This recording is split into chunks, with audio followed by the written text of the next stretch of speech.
নমস্কার, পজিটিভ বার্তা প্ল্যাটফর্ম থেকে আমি সানজিদা প্রতিদিনের মতো আজও চলে এসেছি আপনাদের অত্যন্ত জনপ্রিয় টকশো বিকাশ টকশোতে। আজকে আমরা নিয়ে এসেছি একটি বিশেষ পর্ব নিয়ে। আপনারা জানেন যে আমাদের মূলত এই যে অ্যাওয়ারনেস প্রোগ্রাম, সেখানে আমরা মূলত মাধ্যমিক ও উচ্চ মাধ্যমিক পরীক্ষার পর ছাত্রছাত্রীরা যখন সঠিক দিশা খুঁজে পায় না, তারা কি নিয়ে পড়াশোনা করলে একটি সঠিক কেরিয়ার গঠন করতে পারবে, ঠিক সেই মুহূর্তে আমরা এই অ্যাওয়ারনেসগুলো শুরু করেছিলাম। তো আমাদের দর্শকবৃন্দরা অনেকেই জানতে চেয়েছিলেন যে টেকনিক্যাল এডুকেশনের বিভিন্ন পার্ট নিয়ে কম্পিউটার সায়েন্স বিষয়টি গুরুত্ব কতখানি এবং তারা এই সাবজেক্টটি চুজ করলে কেরিয়ারে কতটা গঠনমূলক ভূমিকার জায়গায় নিজেকে তৈরি করতে পারবে। তো সে নিয়ে আমরা আলোচনা করব। আমরা পেয়ে গেছি আমাদের মধ্যে একজন বিশেষ অতিথিকে, Gobindapur Shefali Memorial polytechnic college থেকে ওয়াসিম স্যারকে। স্যারের সঙ্গে আমরা আজকে পরিচয় করব এবং স্যারের কাছে কিছু কথা শুনবো। আজকে আমরা আড্ডাতে থাকবো। নমস্কার স্যার। নমস্কার ম্যাডাম। স্যার, আপনি গোবিন্দপুর শেফালি মেমোরিয়াল কলেজ, যে পলিটেকনিক কলেজ, এই কলেজের সঙ্গে ঠিক কতদিন যুক্ত আছেন? আমি কলেজে জয়েন করেছিলাম 2019 সালের 5 মার্চ, সুতরাং প্রায় 6 ইয়ার্স অ্যাবাভ হচ্ছে আমি কলেজের সঙ্গে যুক্ত আছি। স্যার, যদি একটু আপনার এক্সপিরিয়েন্স শেয়ার করেন যে তখন কলেজের পরিস্থিতি কেমন ছিল, এখন কতটা ডেভেলপ হয়েছে? কলেজের পরিস্থিতি বলতে, আমরা যখন বিটেক পাস করেছিলাম 2018 সালে, সেই মুহূর্তে ইঞ্জিনিয়ারিং কোর্স সেন্টার একটা জব ক্রাইসিসের মধ্যে ছিল। তো আস্তে আস্তে সেই জায়গা থেকে রিকভারি হয়েছে, বিশেষত কম্পিউটার সায়েন্স বা আইটি রিলেটেড এই সাবজেক্ট, এই ডিপার্টমেন্টগুলোর বর্তমানে আইটি সেক্টরে হিউজ পরিমাণে রিক্রুটমেন্ট হচ্ছে এবং পর্যাপ্ত পরিমাণের ছেলে কিন্তু আইটি সেক্টরে এখন নিযুক্ত হচ্ছে বর্তমানে। সেই মুহূর্তে জবের একটা ক্রাইসিস ছিল। পরবর্তীকালে আমাদের স্টুডেন্টরাই অনেকে এখান থেকে পাস আউট হয়ে আইটি সেক্টরে জবে গিয়েছে। অবশ্য ধন্যবাদ স্যারকে। আজকে যে বিষয়টি নিয়ে আমরা একদম ঢুকে যাব বিষয়ের মধ্যে, কারণ অনেকেই চোখ রেখেছেন পজিটিভ বার্তায়। স্যারকে আমি বলবো যে স্যার, টেকনিক্যাল এডুকেশনের গুরুত্ব অনেকখানি আমরা জানি, কারণ প্রত্যেকে এখন প্রথাগত শিক্ষার বাইরে বেরিয়ে অনেকেই টেকনিক্যাল এডুকেশনকে নিজের ক্যারিয়ার হিসাবে বেছে নিয়েছে। তো সেক্ষেত্রে স্যার যদি বলেন একটু যে ছাত্রছাত্রীরা যদি কম্পিউটার সায়েন্স সাবজেক্টটা যদি চুজ করে ডিপ্লোমার ক্ষেত্রে, তাদের কি কি জবের অপশন থাকবে এবং তারা কতটা ডেভেলপ করতে পারবে কেরিয়ার? আচ্ছা, প্রথমেই আমি ট্রেডটা সম্পর্কে বলি, Yes. বা আপনার ডিপ্লোমার কি কি কোর্স মানে আমরা অফার করছি। মূলত আমাদের আগে অলরেডি আপনি আলোচনা করেছেন 5টা ট্রেড হয়, তার মধ্যে one of the most important trade computer science and technology. তো মূলত আমরা দুই ভাগে ভর্তি প্রক্রিয়াটা করে থাকি, একটা হচ্ছে জেক্সপোর থ্রু এবং আরেকটা হচ্ছে ভোগলেট। জেক্সপোর জন্য আমরা মাধ্যমিক পাস কোনো স্টুডেন্ট যদি থাকে সে জেক্সপোর থ্রু অ্যাডমিশন হতে পারছে, এবং ভোগলেটের থ্রু বলতে যদি এইচএস পাস সায়েন্স থাকে অথবা ভোকেশনাল কোনো কোর্স করা থাকে বা 2 ইয়ার্স কোনো আইটিআই এর কোর্স করা থাকে, তাহলে সে এলিজিবল হবে ডাইরেক্ট সেকেন্ড ইয়ার অ্যাডমিশনের জন্য। সেক্ষেত্রে তার কোর্স ডিউরেশন হচ্ছে 2 ইয়ার্স। আর জেক্সপোর জন্য যারা ভর্তি হয় জেক্সপোর থ্রু, তাদের কোর্স ডিউরেশন হয় মূলত 3 ইয়ার্স। যারা সায়েন্স ব্যাকগ্রাউন্ড থেকে, এবার কোশ্চেন আসতে পারে যে 2 বছর 3 বছরের তার মানে ভাগটা কি জন্য।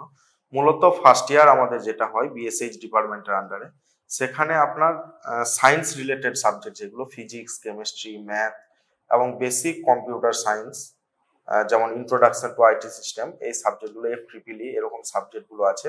তো মূলত যারা সায়েন্স ব্যাকগ্রাউন্ড থেকে হয় তারা ফিজিক্স, কেমিস্ট্রি, ম্যাথ বা বায়োসায়েন্সেও হয় অনেকজন। মূলত ইঞ্জিনিয়ারিং এ যারা পড়ে তারা পিওর সায়েন্স নিয়ে হয়, পিসিএম তাদের মাস্ট থাকে। তো সেই জন্য তারা যেহেতু 2 ইয়ার্স এইচএস এ পড়ে আছে, সেই জন্য ফার্স্ট ইয়ারটা তাদের ক্ষেত্রে কনসেশন করা হয়, ডাইরেক্ট সেকেন্ড ইয়ারে তারা অ্যাডমিশনের জন্য এলিজিবল হয়। এবার কম্পিউটার সায়েন্স সেকেন্ড ইয়ারের পর যখন ডিপার্টমেন্টে আসবে, আমি মূলত সাবজেক্ট সম্পর্কে এখন বলি, তারপরে ভবিষ্যৎ বা যেটা বলবো আমি। প্রথমত আমাদের বর্তমানে ডিপ্লোমা সিলেবাস যেটা করেছে, 3টে আপনার প্রোগ্রামিং ল্যাঙ্গুয়েজ শেখানো হচ্ছে, সি প্রোগ্রামিং, পাইথন প্রোগ্রামিং এবং জাভা প্রোগ্রামিং।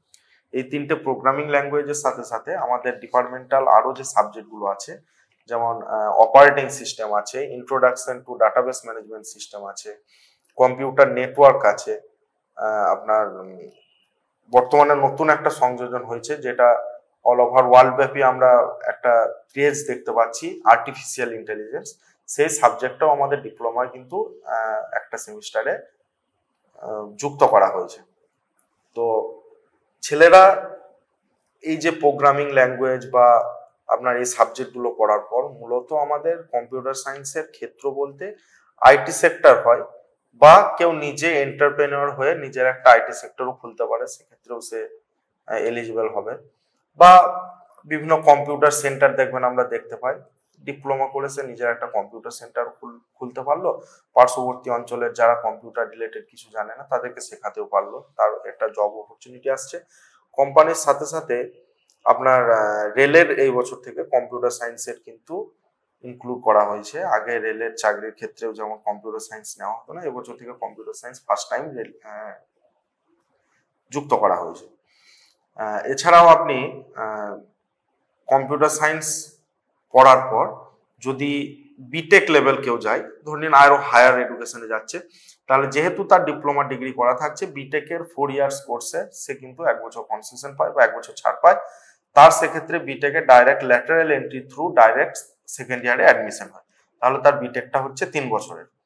এবার বর্তমানে ডিপ্লোমা করেও জব পেয়ে যাবে, কিন্তু যদি কেউ বিটেক করে থাকে ডিপ্লোমার পর ডাইরেক্ট বিটেক করলে তার কিন্তু অনেক কিছু সমস্যার সম্মুখীন হতে পারে, আমরাও ফেস করেছি।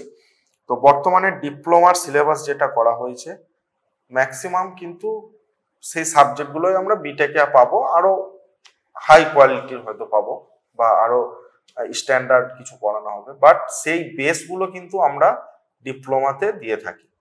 সুতরাং কেউ যদি ডিপ্লোমা করে তারপর বিটেক করতে যায়, আমি 100% আশাবাদী তার কাছে বিটেক করতে গিয়ে খুব বেশি সমস্যার সে সম্মুখীন হবে না, যেহেতু তার বেস আমরা এখানে ক্লিয়ার করে দিতে পারবো, বা যে কোনো ডিপ্লোমাতেই সে ক্লিয়ার করতে পারবে।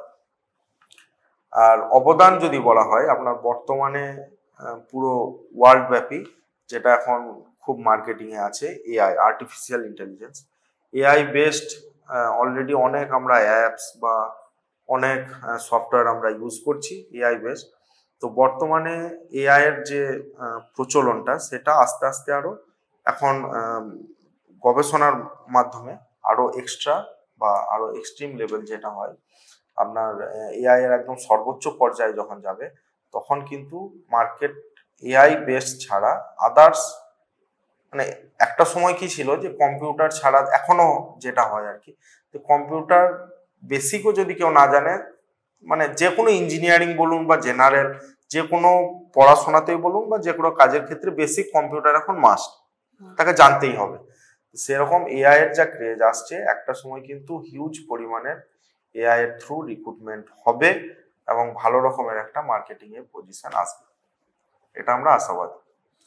ধন্যবাদ স্যারকে। স্যার খুব সুন্দরভাবে একদম তথ্যভিত্তিক বুঝিয়ে বললেন বিষয়গুলো। অবশ্যই যারা এটা লাইভ দেখছেন তারা অবশ্যই দেখবেন, এবং পরবর্তীতেও কিন্তু আপনারা আমাদের যে ইউটিউব চ্যানেল আছে সেখানে কিন্তু আমাদের এগুলো আপলোড থাকে, সেখানে কিন্তু দেখতে পারবেন।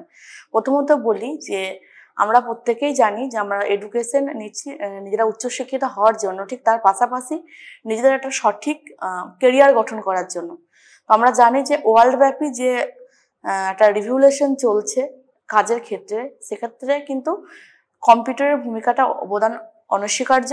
এবং কম্পিউটার সায়েন্স যেটা আমরা পড়াচ্ছি, যে সফটওয়্যার ডেভেলপমেন্ট থেকে শুরু করে এআই, প্রত্যেকটা বিষয় খুব ইম্পর্টেন্ট, কারণ আমরা কম্পিউটার ছাড়া কিন্তু একটা পাও চলতে পারবো না। তো সেক্ষেত্রে অবশ্যই এর দিনকে দিন এর চাহিদা অনেকটাই বৃদ্ধি পাচ্ছে, এবং যারা চাইছো যে কম্পিউটার সায়েন্স নিয়ে পড়াশোনা করবে অবশ্যই যোগাযোগ করতে পারো গোবিন্দপুর শিফালী মেমোরিয়াল পলিটেকনিক কলেজে।